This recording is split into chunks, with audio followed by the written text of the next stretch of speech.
we're going to be making beer at home, also known as homebrewing, which has been really popular recently. Now, if you've always wanted to try this, but you've been a little nervous, don't worry. I've always wanted to try it too. I also have been really nervous, but I have a really educated friend helping me out, and you can follow along too. So, if you want to make some American Amber, we're going to follow these basic steps. We're going to sanitize our equipment, we're going to steep some grains, we're going to boil and get a wort, is what they call it. We're going to cool that wort and transfer it. We're going to add some water, we're going to pitch our yeast, and then we're going to ferment for a couple weeks, and then later we'll bottle it. It may seem confusing, but if you follow these instructions and you have the equipment, you can do it. So let's make some beer. I'll go over more of the equipment and ingredients as the process continues on and we make our beer. But just for some basic info now, you're going to need a pot that's at least 2.5 gallons. You know, your boiling pot, your kettle. This is basically going to have your wort, and you're going to mix pretty much all your ingredients in here. Kind of like any other kind of baking or cooking. You need something to mix it all together in. Then eventually we're going to have to cool that down. So you're going to need a copper coil, and this will help cool it down. Now a lot of this, if you're freaking out, whoa, where do I get all this? A lot of it comes in kits. A lot of the stores, your homebrew stores, have been popping up recently. So a lot of this stuff you can get together in a bundle. Then, okay, how are we going to make our beer? Well, you need a lot of things like, you know, you need your malt, and there's different kinds of malts you mix together. Is yeast in here? Yep. There's yeast in here, and just your sugars and basic things like that. You'll see a lot of kits that say all-inclusive, so if you're really interested, just buy one of those. And, of course, you want to stay clean, and you don't want to make something nasty, so you need sanitizer. A lot of your kits will come with the actual ingredients to make your beer, and that consists of malt, few different kinds for the process. You've got sugar involved, you've got hops, and that's where the flavor comes from. You've got yeast, and then a few other ingredients that will combine, heat up, and cool down, and ferment, and that makes the beer. So to sanitize all your equipment, you're going to need a bucket to hold some water, and then we're going to mix our sanitizer with it. So the sanitizer says you need 1 ounce of it to 5 gallons of water. But this part's not an exact science. You don't have to be super specific on this. So I've got my water, and then I'm just going to add roughly 1 ounce of the liquid.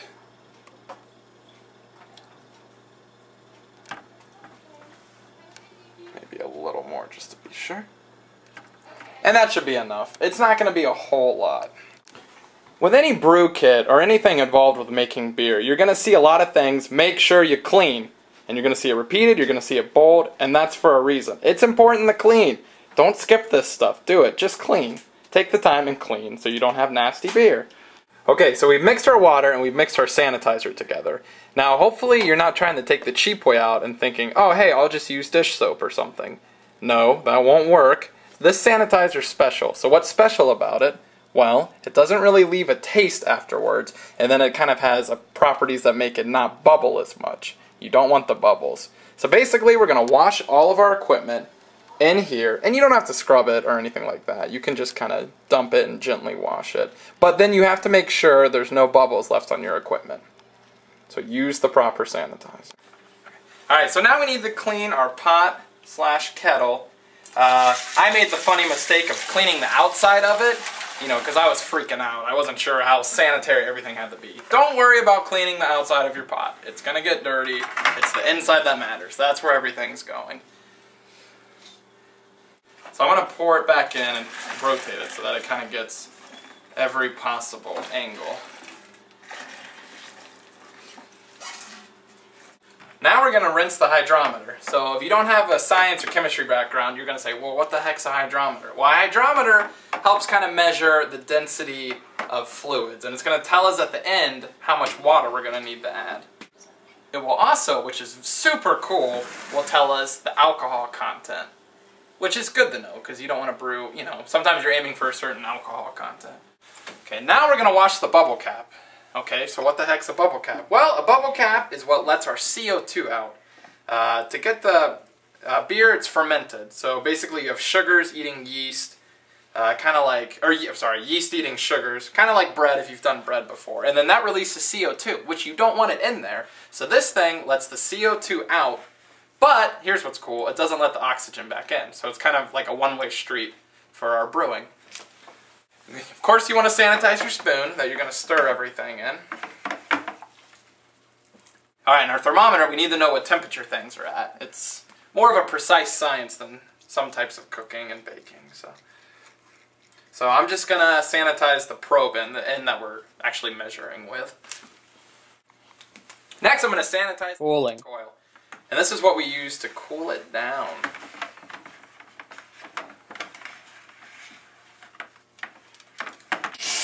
You're going to want to rinse off your equipment. Remember, we don't want any of those bubbles remaining. Okay, here in our brew kettle, we're going to need 2.5 gallons of water. And if you have a fermenting bucket, a lot of them are graded on the sides, which is nice. So we can go halfway between 2 and 3 for 2.5, and then we can actually just get it out with our spigot. So that will give us our 2.5 gallons of water. Now this part's a lot like brewing tea, which is cool. You need your malt, your bag of malt. If you have a kit, it will say just use the whole bag. If not, it will tell you the amount of malt you need. And we're going to put it into this thing, you know, this thing that kind of looks like a sock. It may also be a muslin, which is just a kind of cheesecloth that you can use for making cheese. So we're going to put the malt in this thing, in this muslin, and then we're going to steep it, which if you've ever seen tea bags in hot water, it's the same process. So we've got our 2.5 gallons of water in our brew kettle, and we are heating it up. Now it's very important, if you have a recipe, follow yours of course. Some will be different. But we need to get the water to 150 to 165 degrees Fahrenheit. So not quite boiling. And then we're going to steep our bag of malt. Now it's also important to know when you put the malt in here, because of the type of material you're putting it in, some will come out. So don't freak out, but you know, don't swing it around your head because you're going to lose all your malt. So just be careful with this. Tie the end in a loose knot. Loose. Don't do a double knot that you can't get open. Loose knot. Our kettle is now between 150 and 165 degrees Fahrenheit, or the water in it is. Now we need to steep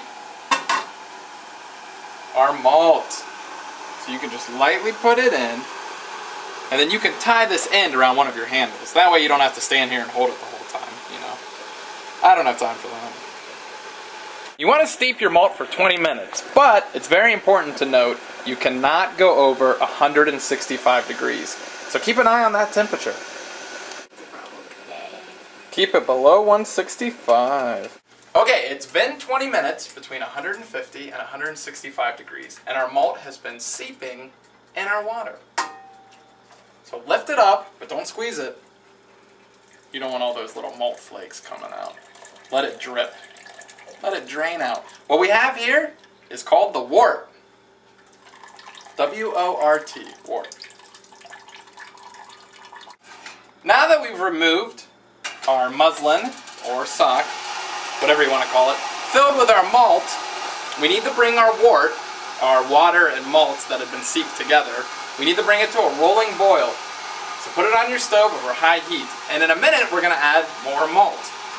This is our liquid malt extract. So it's more malt, but it's in a liquid form. Now, to make it easy to pour, we're putting it in a lukewarm container of water to heat it up. Now that our wort is boiling, we're going to add a dry malt extract and a liquid malt extract. Now, if you don't have a homebrew kit, sometimes you have to make these yourself, but this is just helping speed it along. Our wort's not done yet. Alright, so the liquid malt extract, it is definitely viscous, which means it does not flow well. The resistance to flow, so it's thick, you know? Kind of a syrupy consistency. That's why we had it in warm water, because we did not want it to be thick. We wanted it to flow easily. So let's pour this in, if we can. Ah, yeah, it's coming out. This reminds me a lot of molasses, which I've used before. And you have to stir it as you pour it. So make sure you start stirring that immediately.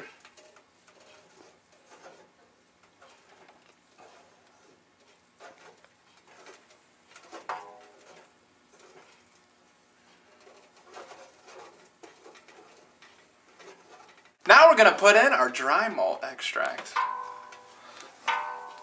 So pour that in. At this point, the liquid malt extract has been stirred in.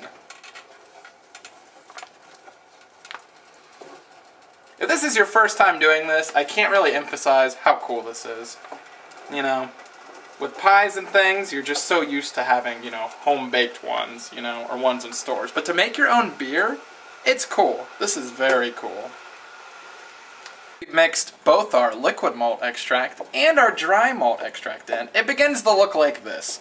And really make sure you stir it so there's not any liquid masses of the malt extract, or, you know, dry clumps of the dry extract. Now we need to add our hops. And a lot of times if you drink beer, I know people do, they'll talk about the hoppiness of a beer. Hops do a few things. This first packet, this 1 ounce packet, it's going to add bitterness to the beer. Because believe it or not, beer without hops, super sweet. So let's get that bitterness in, and then stir it continuously as we boil it for 55 minutes. So stir your wort, pour in the hops. Hops are kind of like these little ball-looking things. If you've never seen them before. If you don't like a lot of hoppy flavor in your beer, you don't have to add them all. Like with all cooking and baking, this is your beer. Make it your own. But do it safely.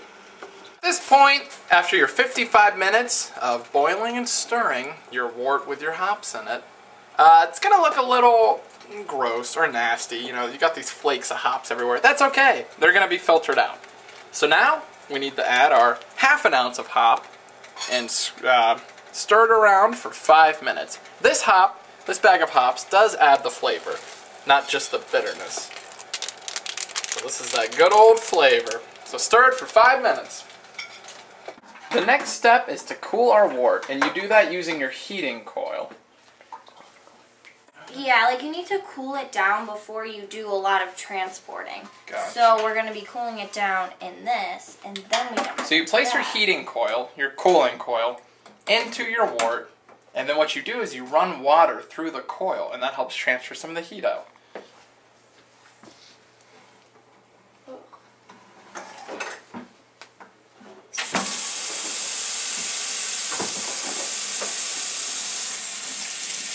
This in your own kitchen or own home, you might have difficulties getting the water through your cooling coil, so you're going to want to lower your kettle so that it can be more gravity fed. The water will be forced down into the coil to cool it. As you can see, our copper coil is now submerged in our wort, and we have water running through the coil. It goes in, down in, spirals around in the wort, and comes back out. In a pressurized system where we're kind of using gravity to help push it through. Also stir it at the same time, and it's important to keep a thermometer on it. We're trying to get it down to 70 degrees Fahrenheit. Another technique you can use is you can submerge it in a bath of ice water. So we're going to fill that up and put it in there. To help speed things up, we are putting it in the ice bath.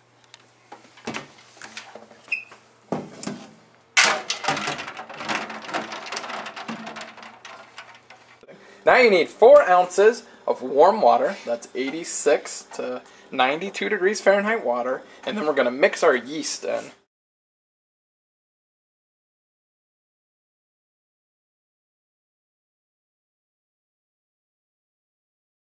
So stir your yeast around in water, and this is preparing it so that we can pitch it. The yeast we are using is ale yeast, so it is different from the yeast you would use to make bread. It's important with your wort to let the sludge, that's the more hardened parts, sink down to the bottom. But what we're going to do once they've sunk down to the bottom, once we've waited for a few minutes or so, we're going to transfer it to our fermenting bucket, and we're going to bring it to 5 total gallons, which means we're going to add some water to it. Some room temperature water, and bring it to 5 gallons. Transfer our wort to our fermenting bucket. Pour slowly, we don't want that sludge getting everywhere. You don't want to drink that. Now I'm going to let mine drip because I don't want any of that ice bath water getting into it.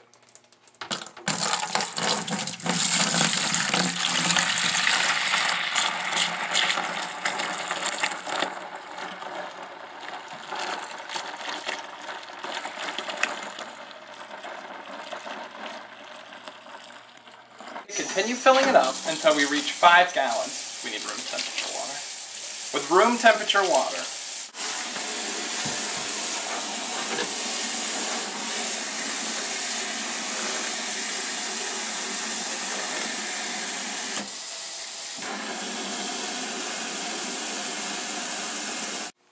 it's going to be about that much beer ready to ferment. So you're going to want to get out a little bit of your beer to test its gravity. you have to make sure that this hydrometer isn't touching the bottom and it's actually floating. So it's not bouncing right now, so it's not enough water in here. We didn't have enough beer before, not water. You really need to make sure your container has enough volume of liquid in it so that your hydrometer floats. So spin it around so that it's in the center of the cup, and then we're going to read where it's at. But okay, so this number right here, the one that starts with the 1, that's the density of the liquid. This next number over here that's in the tens, that's going to be your percent sugar. And then, oh shoot, just kidding. This is your percent alcohol, but you have to do a fancy calculation of it. So that's really not the exact alcohol content right now. But this other number is how much sugar you have in your beer. So you're going to just spin it around and you need to get it. But when you're fermenting on the sheet of paper, there's a specific gravity that you need to be looking for. And we're looking for 0.1 or 1.05. So right now we're at 1.11, so we need to add more water to our liquid, to our beer. Okay, so when you're starting out measuring how much gravity you have in your beer, you have to use this hydrometer, and you want to make sure that it's floating in your water, so give it a little bob to make sure that it's floating. Then after that, spin it just so that it kind of settles out and it gets in the center of the cup. And there's 3 different readings that are on this specific hydrometer. This number right here that's starting with the 1.0, that's going to be your specific gravity, and that's what you're most interested in. Right now you can read it's like about 1.072. We want it to be starting out with 1.05, so we need to add a lot more water to dilute this before we start fermenting. The other numbers that you can see on here, you have the alcohol by volume and the amount of sugar that you have in it. These numbers are kind of good to know, but you don't really need to know them to ferment. And the alcohol, I mean, it hasn't fermented yet, so there's actually none in there. So that number really means nothing right now. Now we need to add in our yeast that we had in our water. This is pitching the yeast. That yeast is going to go to town and make this alcoholic. So now that we've pitched the yeast, we need to get a lid on this sucker.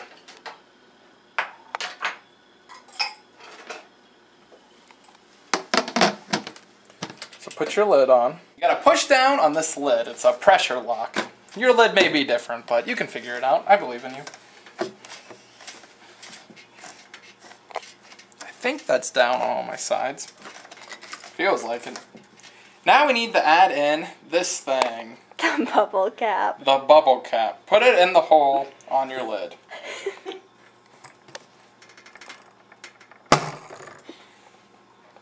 And this lets the CO2 out, but prevents oxygen from going back in. It's your one-way street. You need a little bit of water in your bubbler cap. An ounce will do, or so I'm told. Beer that needs to ferment is a lot like people who should not get burnt. Stay out of the sun. Let's keep it out of the light. So here's our trash bag.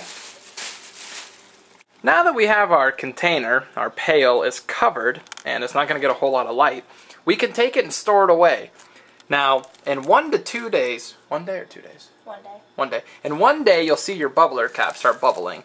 That means the yeast is beginning to eat things, and the CO2 is being released, and it will escape through your bubbler cap. Then, in 4 to 6 days, we need to check the specific gravity again. And at that point, you can either ferment it again or bottle it up. So it's been 6 days since I brewed my beer with the help of some good friends. So now it's bottling day. Okay, so what's bottling day? Well, you're just putting your beer into bottles. It's not quite that simple. You still have to clean and sanitize all the equipment you're using, and you have to mix some sugar with water and mix it into your beer, and then fill your bottles. And then you still have to wait a few more weeks for your bottles to carbonate. So, let's start by cleaning our equipment once again. Sanitation is key. If you mess that up, your flavor's not going to be very good. So, to clean everything, you're going to need a strong sanitizing solution, and you have to mix it with some water. They say 1 ounce to 5 gallons gives you a good ratio.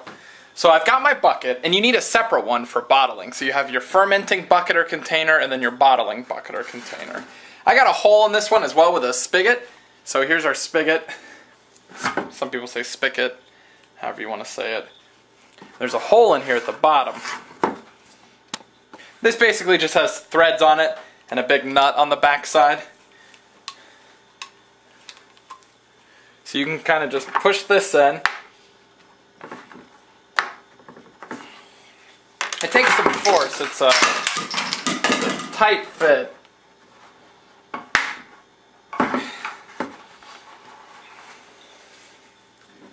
So just push it in.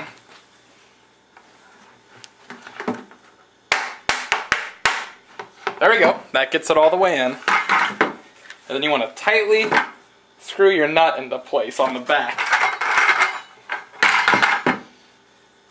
And then, just to get the initial debris out, I'm going to spray some water in it just to rinse it out.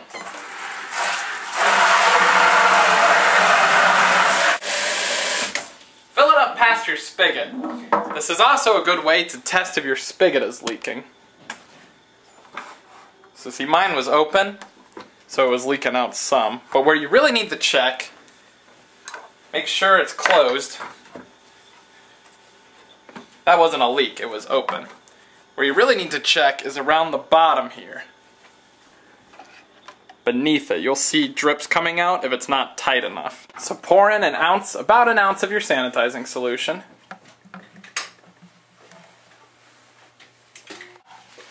And fill it with 5 gallons of water. While you're sanitizing your hydrometer and bottler and tools you'll need, you need to get 2 cups water over high heat and get it into a boil.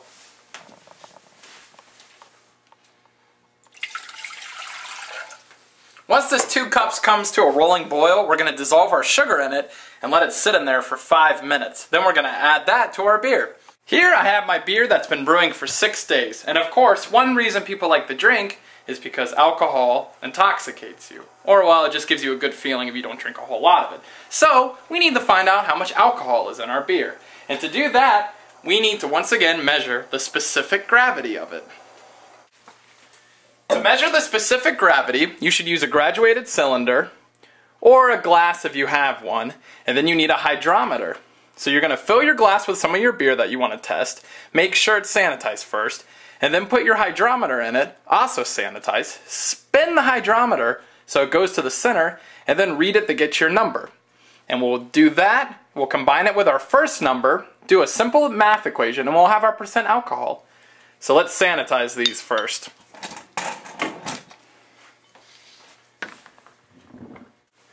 Now I'm going to have a little bit more beer than I need containers for, so I might not pour this back in. But the reason you sanitize it out is so that after you take your measurement, you can pour it back in. So I'm going to use my spigot and get out some of my beer that's been brewing.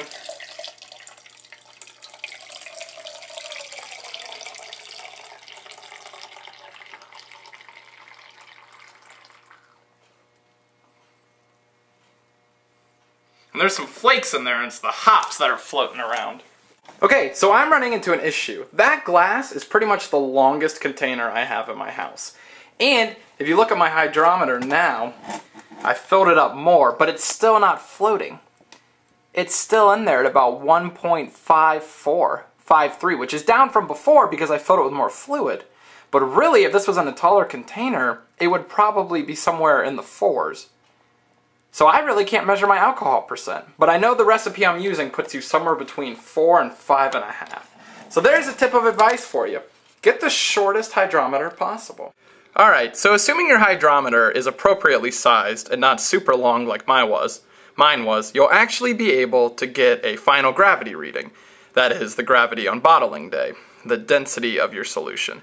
So the equation, and if you buy a kit, it will spell it out for you, but if not, the equation's pretty basic. Your starting specific gravity, which I showed you how to take down the first time, minus your final specific gravity, and you'll have a really low number here. The difference between them will be like 0.01 or 0.03 or 0.04. Then you multiply that by 131, and that is your alcohol by volume. So that's your percent alcohol. So say you have your starting, you subtract your final, and you're left with a certain number, then you multiply it by 131, and you get something like 4.8. Well, that's your alcohol percent, 4.8%, which is typical for a lot of beers. So now that our 2 cups of water is boiling, we need to add in our sugar. And I got a kit, so it came with some sugar already.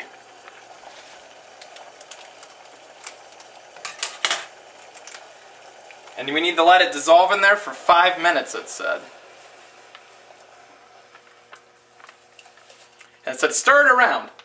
So just use your plastic spoon or wooden spoon to stir it. But guess what? What do you do to your spoon ahead of time? You make sure it's clean and sanitized. So let's get this dissolved for 5 minutes. So the bucket we were using before to clean, I'm now interested in using as our bottling bucket, which means we need to empty it out of our sanitizing solution. So I'm just going to run it through the spigot. Then I'm going to run it from the spigot onto the lid of our fermenting container. That way it gives me a clean, sanitized surface to set cleaned items on.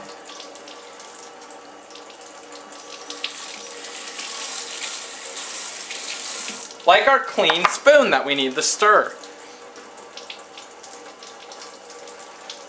So just get all of your liquid out of there, all of your sanitized solution, and make sure you rinse out all the bubbles, because we're going to use this for a minute to mix our sugar and beer together. So our 5 minutes is up for our 2 cups of boiling water with the sugar in it.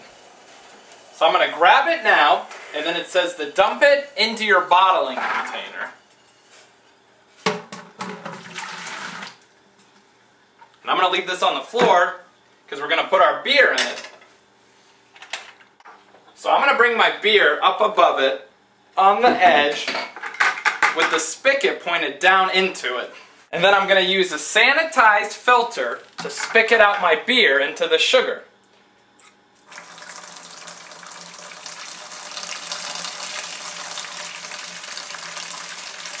I'm hoping that this filter will help catch hot flakes and things of that nature.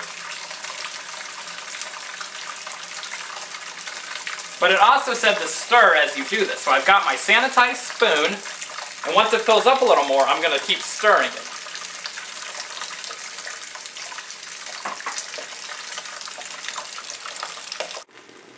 You could also do this by pouring the whole bucket using a funnel and a siphon with a filter down at the bottom. That would work really well too. This way kind of takes a while. We also need to sanitize our bottle caps. So I prepared a small bucket of water off to the side. And I'm going to mix in just a little bit of our sanitizing solution. This stuff's powerful. It's more expensive than just detergent or anything, because an ounce of this takes 5 gallons to dilute. So something this small wouldn't take much at all. That probably was even more than enough. So just lightly stir that around.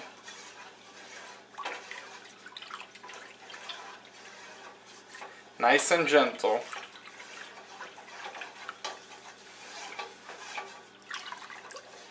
There we go, we've got another little container of sanitized water. And now you need to sanitize all your bottle caps.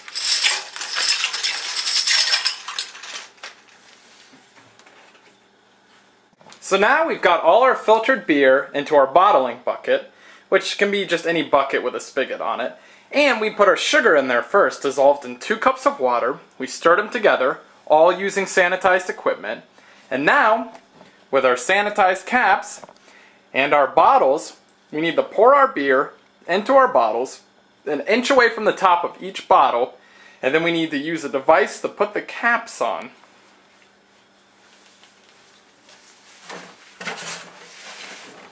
So I've got a bottle right here. So I'm going to put it under my spigot.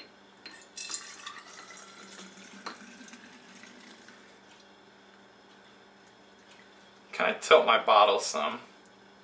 Just lightly fill it, because we don't want a lot of foam to come out of it.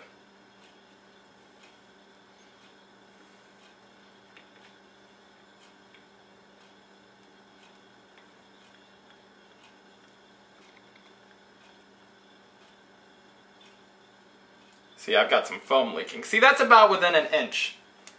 So now what we need to do is take one of our sanitized caps, place it on the top of our bottle that's filled to about within an inch of the top, place it down, then you put this device on top of it, then you clamp it and you push it down. and you let go. And that put a bottle cap on. It was nice and it was easy. Now we need to repeat it until we use up all of our beer. Alright, so we've got our 2 cases. The recipe I used made about 50 bottles. Maybe yours only makes 20 or 30 or 100. But I'd say most probably make around 40 to 60. Because I poured out a lot of mine to really get those hops and some of the malt out, I only ended up with 34 bottles, so pretty shy on my 50. But as long as you're not pouring too much out or wasting too much to measure the gravity, you should have, you know, your recommended amount of bottles. So we're not completely done yet. We need to store these bottles away for about 2 weeks so that they can carbonate and continue along their flavoring process, and then bam, 2 weeks, they're ready to go. At this point, hard work's over. Now you can just wait. And that may be the hardest part.